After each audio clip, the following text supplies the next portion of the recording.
Hello મિત્રો, કેમ છો? બધા મજામાં થશો? તો આજે આપણે એક નવા વિડીયો સાથે મળીએ છીએ. તો આજે પીટીસી જે ડીએલએડ છે એમાં વેબસાઇટ ઉપર કોઈક અપડેટ આવી છે, તેના વિશે આપણે આજે વાત કરીશું.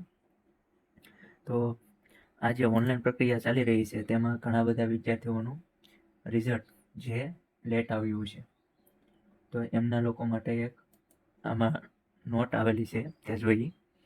તો આ જે નોટ છે બરાબર, તો એમાં એવું કહેવામાં આવેલું છે કે GHEB પૂરક પરીક્ષાનું પરિણામ અંગે નોંધ.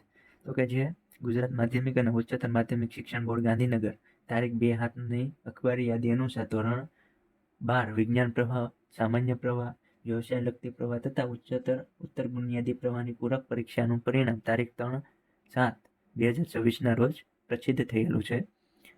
આથી જે ઉમેદવારોએ ઉપરોક્ત પરિણામ ધ્યાને રાખી પોતાનું ફોર્મ સુધારા વધારા કરવાની ઈચ્છતા હોય અથવા તો નવું ફોર્મ ભરવા ઈચ્છતા હોય તેઓએ ડીએલએડ ઓનલાઈન પ્રવેશ પ્રક્રિયા અંતર્ગત તારીખ 5/7/2024ના રોજ રાત્રિના 23:59 કલાકે સુધી જરૂરી સુધારા કરી શકશે.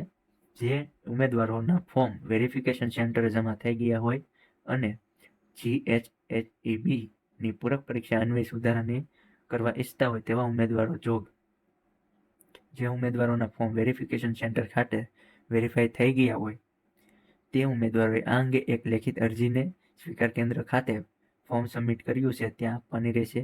આથી સબમિટ નોડલ અધિકારી દ્વારા આવા ઉમેદવારનું ફોર્મ સેન્ડ બેક કરવામાં આવશે. ત્યારબાદ ઉમેદવારોના પોતાના માર્ક અથવા ગુણ તથા ટ્રાયલમાં સુધારો કરીને ફોર્મ ફરીથી સબમિટ કરવાનું રહેશે.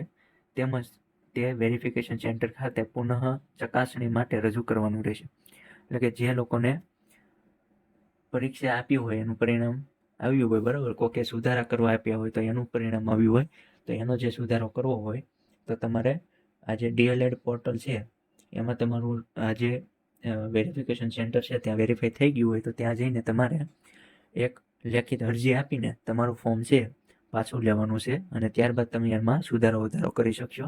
અન્યથા તમે તમારા લોકોને નવું ફોર્મ જે ભરવું હોય તો તે પણ તમે ભરી શકો અને તે નવું ફોર્મ ભરો તેમાં તમે જે આપણે સેન્ટર છે ત્યાં જઈને તમે તમારું ફોર્મ છે ફરીથી સબમિટ કરાવી શકો છો. તો આજના વિડીયોમાં આટલું થયું. જય હિન્દ, જય ભારત. તો તમને જે વેબસાઇટ ઉપર આવતી નવી અપડેટ છે તે તમારે જાણવું હોય તો આ ચેનલને સબસ્ક્રાઈબ કરજો, વિડીયોને લાઈક કરજો અને તમારા મિત્ર સાથે પણ શેર કરજો. જય હિન્દ, જય ભારત.